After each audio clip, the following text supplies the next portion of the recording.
faut que le spécisme, qui est quelque chose qui a été mis en place à une époque où on n'avait pas le choix et à une époque où on ne connaissait pas les animaux, s'effondre de toute urgence. Parce que je suis convaincu que c'est cette façon d'aborder ce qui n'est pas humain qui déteint sur tout le reste et qui fait qu'on est en train de bouffer la Terre. Voilà. Où en est la question de la conscience des animaux? Ouais. Tu parles de la conscience chez une... Où est la conscience chez une fourmi, chez un poisson? Comment est-ce que tu vois cette question-là? La conscience, elle est dans sa tête. Mais... Alors, attends. Bon, j'ai lu un bouquin avant d'écrire qui s'appelle L'Odyssée des fourmis. Voilà, Antoine Vistrache, Audrey Dussutour, myrmécologue de leur état. Et quand je l'ai commencé, j'étais encore persuadé qu'il fallait parler de ganglions cérébroïdes pour parler de ce qu'il y a dans la tête des insectes.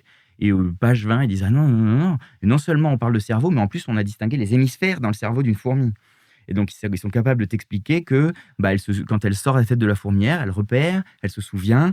Et donc une fourmi qui sort d'une fourmilière, elle ne va pas fonctionner... Enfin, en fonction de l'endroit où elle est, elle n'aura pas la même perception qu'une autre qui est sortie ailleurs.